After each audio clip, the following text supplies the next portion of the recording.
Hey everyone, welcome back. So today I have a video that's going to be a one brand type of best and worst video. So I'm pretty much going to gather everything from a certain brand, whether I choose it or you do. You can leave me in the comments if you're interested in seeing a certain brand, but it could be drugstore, it could be high-end, whatever you want. Today I'm going to get started with NYC, which is a drugstore brand, and if you don't know what I'm talking about, this is the logo for it.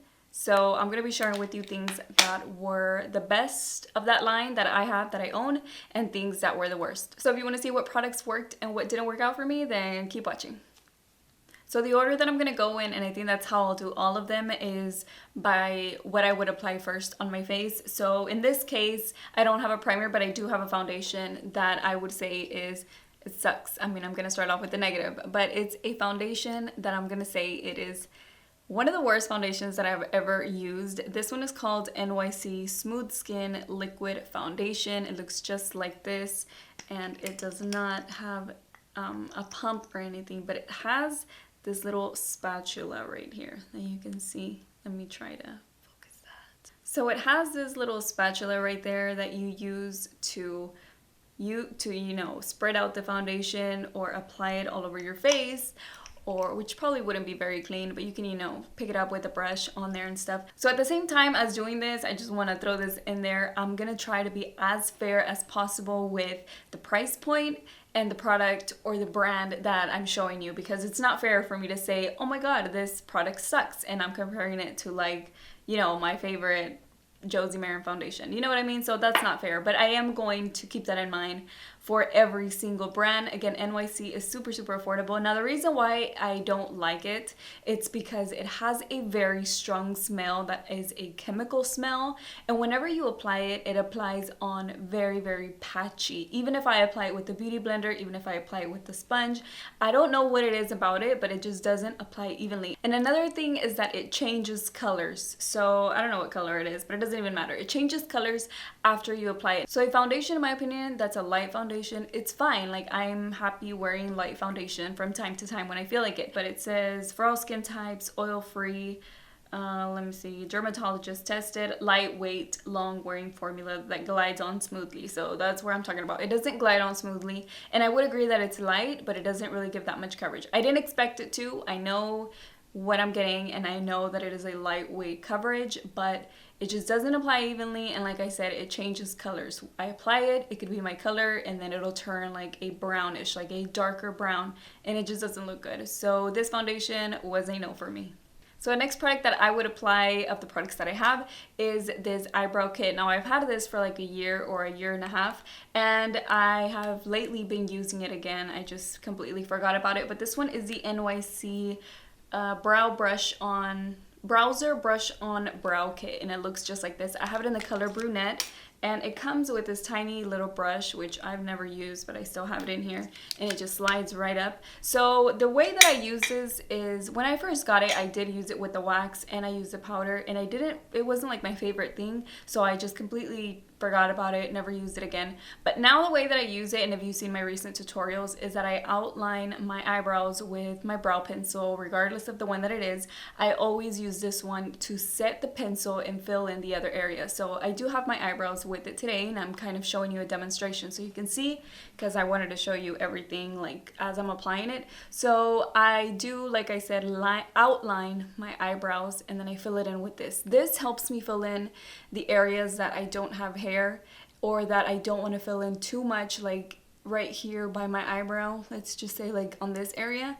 I don't really want to put a lot of pencil there anymore because it looks very fake and very drawn in, but I can use the powder and it makes it look light. And so like right here in the inner parts, this eyebrow is round, this one is squared, and I can't really draw it either because again it'll look really drawn on. So what I do is I just use the powder and I flick it like towards the top, like creating little hairs, and even though it doesn't draw on little hairs, it just makes it look more natural. I don't know what it is, but I do like this powder. And another reason why I like this powder is because of the color. It's more of a cool brown. I do own another brow kit, and it's just too warm, so it makes my eyebrows look a little reddish, especially compared to my hair. So using this color in the color brunette, I really recommend it. This is like one of my favorite products for my eyebrows ever that I've ever used.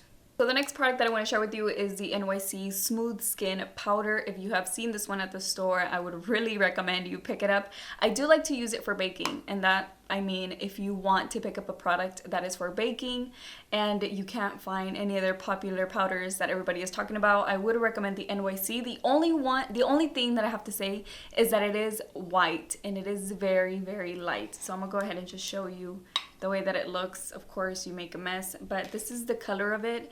And as far as I know, they don't have any other colors. I think they might, but I'm not sure. This one is translucent, so there isn't really supposed to be any color to it, but it does leave a little bit. And this is the way that it looks. So I'm gonna kind of try to swatch it. It's very, very light. So this is the way that it looks on the swatch, but of course I'm gonna go ahead and just show you the way that it looks once I apply it. I do pack it on whenever I use my beauty blender. I apply a lot of it and I apply it all on the bottom. Then I wait for it to dry and I take it off with a clean brush or whatever brush I always use for removing any excess powder. I do have to say that even though it's a translucent, it does leave a little bit of color. I couldn't really notice it before. I really liked this powder whenever we were transitioning from like winter to spring, just because I wasn't very tanned. But now that I am just a little bit more, you can tell right now, and like we're almost at the end of summer, so I've gotten darker and this is kind of too light for me, which is why I haven't really been using it that much. I've been using some other ones. Like I said, I only use this one to bake just because it's brighter than a regular powder that you would use all over, you know, to set your foundation. But if you're looking for a baking powder, I would recommend to try out the NYC. It also doesn't hurt to try it. I mean, it's not very expensive and you can find it in a lot of places. Alright, so next I have an NYC liquid eyeliner and it looks just like this. And this one is an unfavorite, I would say, just because of the finish that it has. But this is my favorite eyeliner from the drugstore in the correct color, which is just black. This one, I just accidentally got it in the color Pearlized Black, which means it has a pearly finish and it has more like of a glittery finish. You probably won't be able to tell too much in the swatch, but I'm gonna go ahead and try.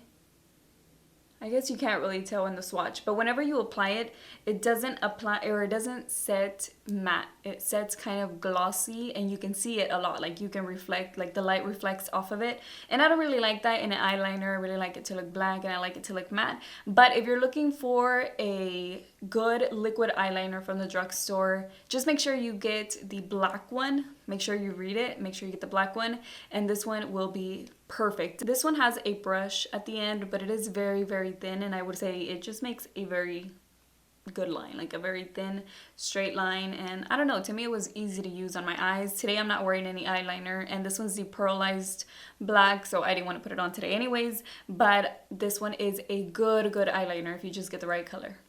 So a product that just was not my favorite is the NYC Sky Rise Lengthening Mascara. This did nothing for my eyelashes, nothing at all. This is the way that it looks. It's super thin and the brush is just like a regular brush. Let's kind of zoom you in. Let's give you a close-up. So this is the brush that it has. So it is just a regular mascara, a regular brush, a regular applicator. And I don't have a problem with it being a regular mascara. I mean, you can use this on an everyday basis and all of that, but it's very liquidy and I feel like it doesn't dry. I feel like it doesn't dry and I feel like it gets all over my eyes and I just never reach for this. Now, I guess I wouldn't say it's like the worst because it does make your eyelashes black, but the volume, there's like no volume, doesn't set, there's really nothing to it. So to me, it was a product that just didn't work out for me. So next up is this blush, and you guys, if you watch my channel, you have heard me talk about this in my recent videos a lot and in my tutorials. It looks just like this. I have it in the color Nolita Pink. I know they have other colors from NYC, but this one is my favorite and my favorite color. This one does have a little bit of shimmer, but it's just enough to give you a glow. It's not like too much, or you know, it doesn't look overdone. I am wearing it today and I just apply it with a big fluffy brush so that way I don't get it all in one spot. That's just personal preference. Blushes last a long time in my opinion, so I don't have a problem with the wear. I don't have a problem with the application. It's not patchy. It looks nice. I really like it. I've been enjoying it. I've been wearing it almost every single day. And it does come with this brush that I've never used, but I also don't get rid of it just because I feel like maybe I'll use it one day to try it out, but most likely I won't, because I like to apply my blush with a big fluffy brush just so that I don't get it too much on one spot. Now I do have this bronzer that I'm also wearing today that's also another favorite of mine. This one is the Sun and Bronze bronzing powder, and it looks just like this. I haven't really used this one. You haven't really seen it that much, but you can tell that I have used it a lot in the past. This was just a good bronzer. There you can see it on my face, and I just like to apply it right here on top of the contour that I do pretty much all the time, and then around my forehead. And yeah, it just looks really nice. It also has a little bit of shimmer in there, but it's not very noticeable once you apply it. It just gives you a little bit of glow. Actually, it kind of reminds me a little bit of the Too Faced Sweet Tea that I recently got, but yeah, it's nice. It's a good price, and I really recommend it. I do have these two lipsticks that were not the best for me at all. They don't have a long wear, but like I said, I am being fair with what I'm getting because these are probably about $2. So obviously you're not gonna get like a higher end lipstick wear out of these. This one's actually a pretty color though. This one is in the color Mahogany, and even though it is a pretty color lipstick, oh my, it's actually really sticky right now, I guess because I haven't used it. Look at that swatch. It's horrible. Okay, so obviously you can tell that these will go bad, and there you can see the proof. It's really sticky. It feels like glue. It actually pulls on my hairs. The color is pretty, so if you get it brand new, you might like it, but as for me, it didn't really work out at all. Actually, the way that it fades patchy too, and it makes my lips look all weird and everything. So it's not moisturizing. It just didn't do anything for me, and the wear is just not that great. This one is a little creamier and a little softer. I don't know what the difference in, like what the line, the different line it's called, you know what I mean? Like they're different packaging, so I don't know if they're any different. This one is in the color Berry Rich, and it's actually a pretty mauve-y color. And this one, I would say it's more moisturizing. But again, the wear is not that great. I mean, they don't last very long.